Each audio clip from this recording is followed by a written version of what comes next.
Okay, ladies. Gotta go right to Debbie here. We got a lot to talk about today. Lots of going on in Georgia before we get to Fulton County's $16 million debacle that everybody gets paid.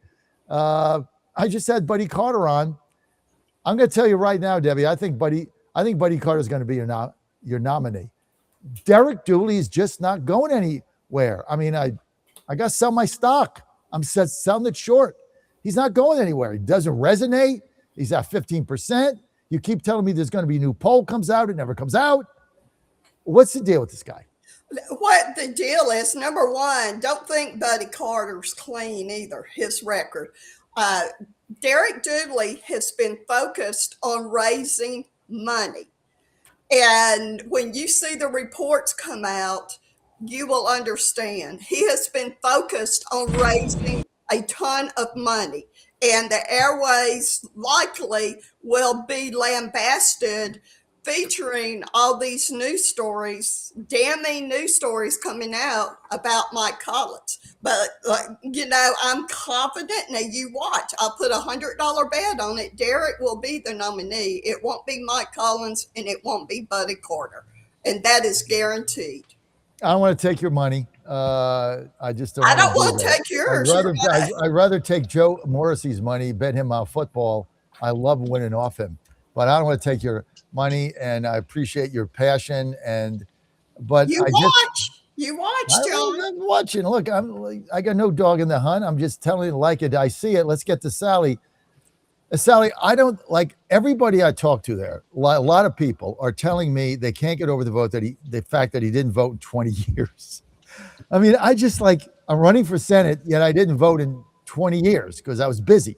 Well, we're all busy. We're all busy, Sally. We all stuff to do. We all find a way to vote. I'm not sure he can get. I'm not sure. When it first came out, I'm like, okay, let's see how he deals with it. I had him on my show. He had a good answer, but it's just not working, Sally. John, I have to say this, we have this congressional 14 race going on too. And I talked to one of the candidates who I will not disclose who it was. And I said, do you think that there were irregularities in the 2020 election? And the response was, I don't really know anything about that. I mean, I wasn't really into that at that time. And I'm like, one of the biggest things to happen in our country in all these years and an election, and you don't really care about that. I mean, I view it the same way with voting. I think it is, very important that if candidates want to run the country, that they have a voting record. I mean, that's just me. I don't care who it is.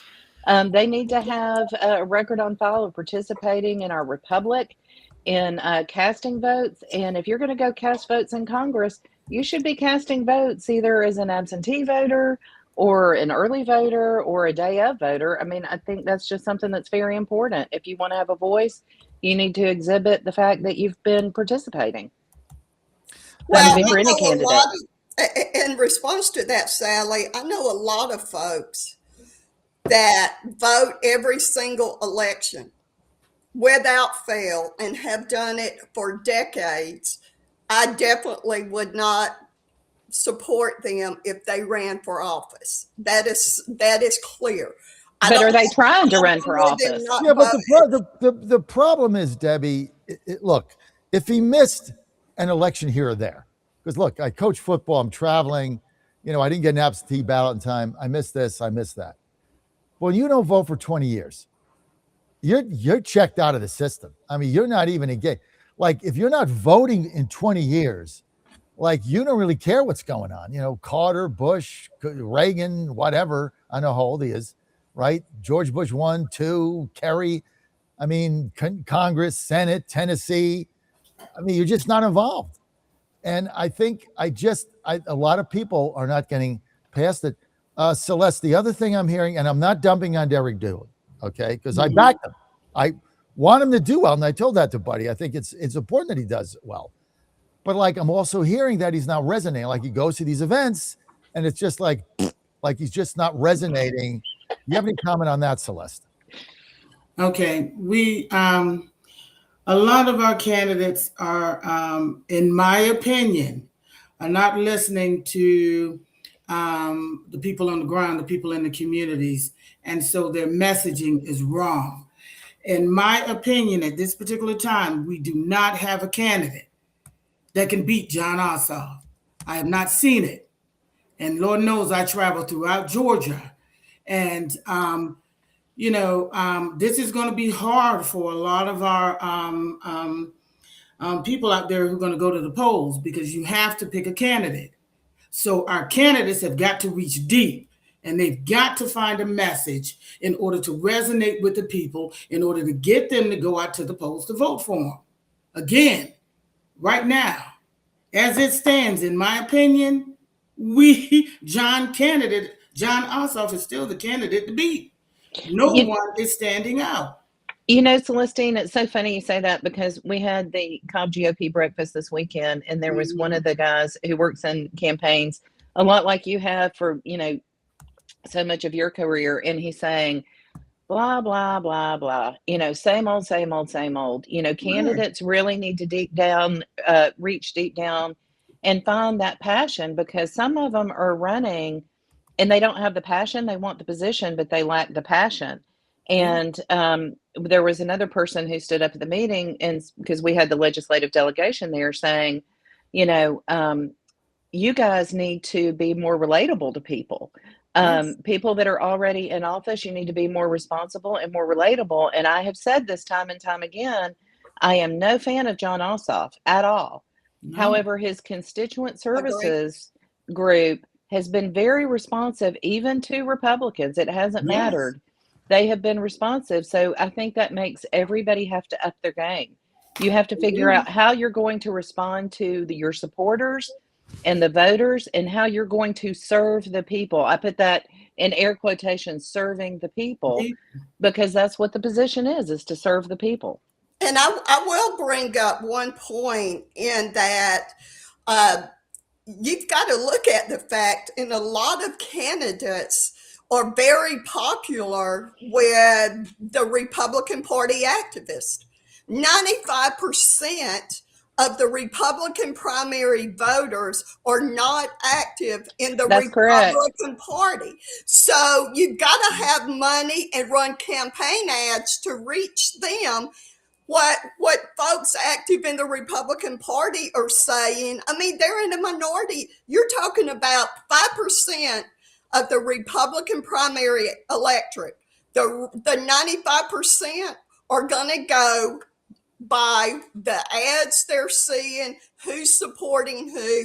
And I've seen videos of Derek Dooley going to events. He's giving a good speech. He's doing everything right. And of course, by the way, I'm fond of the fact that he worked for Nick Saban for 9 years, but Derek is going to win. Now, Buddy Carter, you remember in fall of 2024, that completely awful, we called it the Cramnibus bill that was being voted on, that conservatives all came out against it.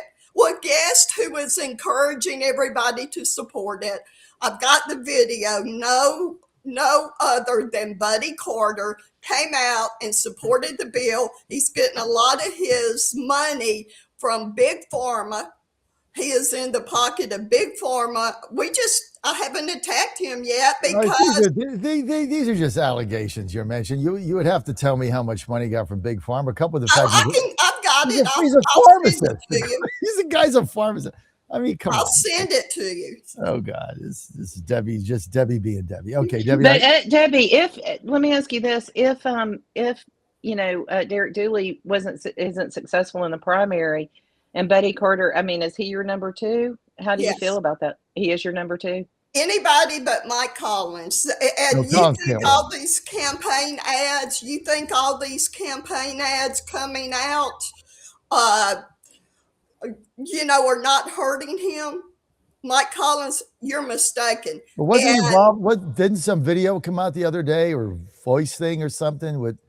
Didn't put him in a very good light, I don't think. And there's more. All these news stories, I know reporters, I had a Politico reporter call me.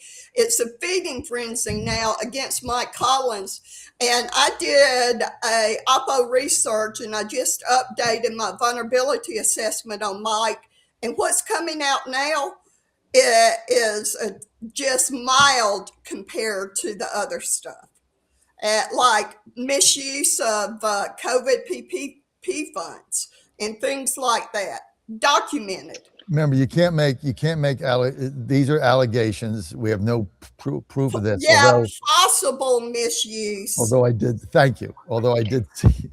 Yeah, John, do your disclaimer now. You need to read your disclaimer. You can't just be throwing out accusations here in the public airwaves, right? I will send you the document. Don't send it to me. I'm not going to read it. Allegedly, Okay. it's fine, but we're not going to get into the throwing the mud here. Although somebody, Sally, did send me, I guess, a video of it, just something about asking for something he shouldn't have. Let me just say that it's not putting them in a good light. Let me just leave it at that.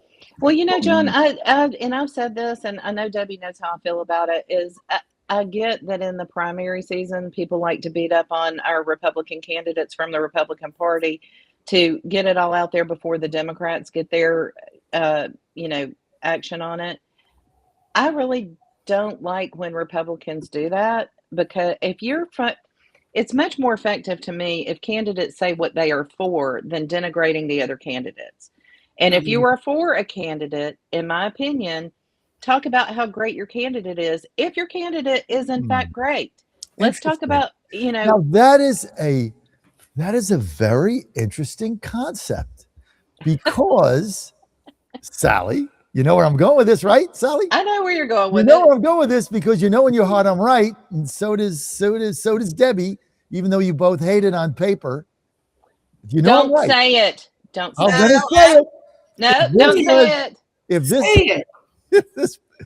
Don't say it. Here is my thing.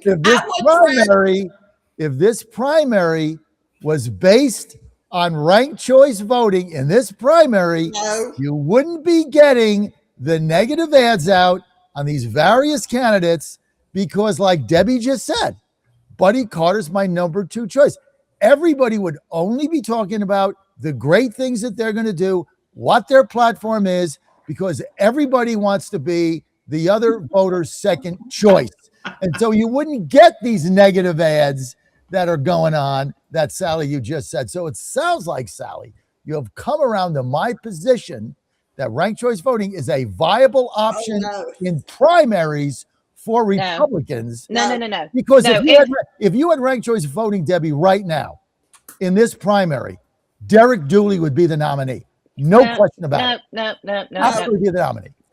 And my thing is, because all you want to do is go back to Murkowski in Alaska. That has nothing to do with it. That's a general election. I helped kill ranked choice voting, Bill. And my thing is, as far as vetting candidates, I prefer vetting them in the Republican primary and choose a nominee that won't be an albatross around the neck of the ticket.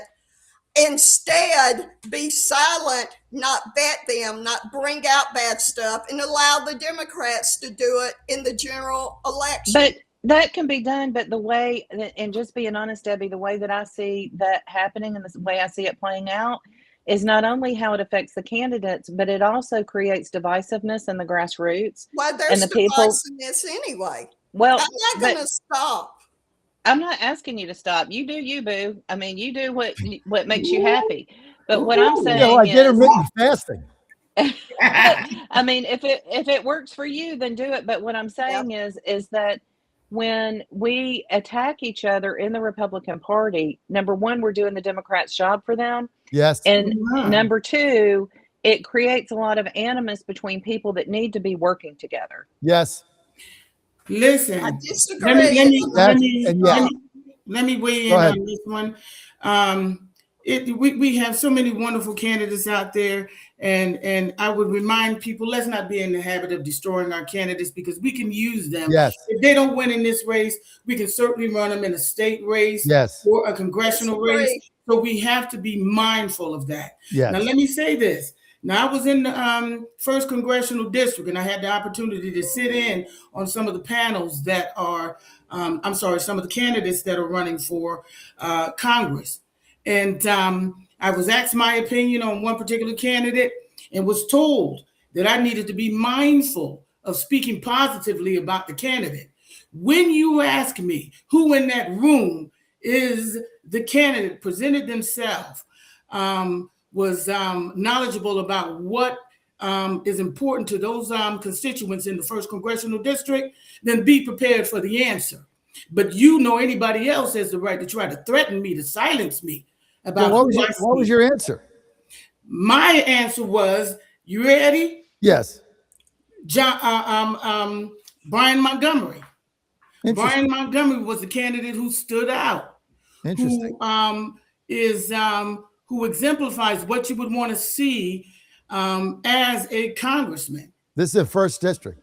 This is in the 1st Congressional District. Is he a state rep, a supervisor or something? What is he? No, he is a veteran.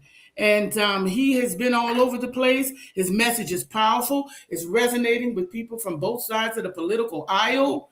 I mean, he is the talk of the 1st Congressional District. Brian Montgomery. How much money has he raised? And see, this is the thing. So he is backed by some very powerful people. He will have the money.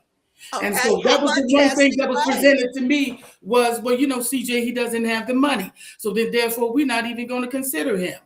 But when we get to the point to where we start dismissing folks simply because, well, we don't have the money, this is where I call to all those folks who were sitting up, when you have the money, let's go ahead and let's back some of these people and give them a fighting chance. All right. This is not CJ endorsing Brian Montgomery.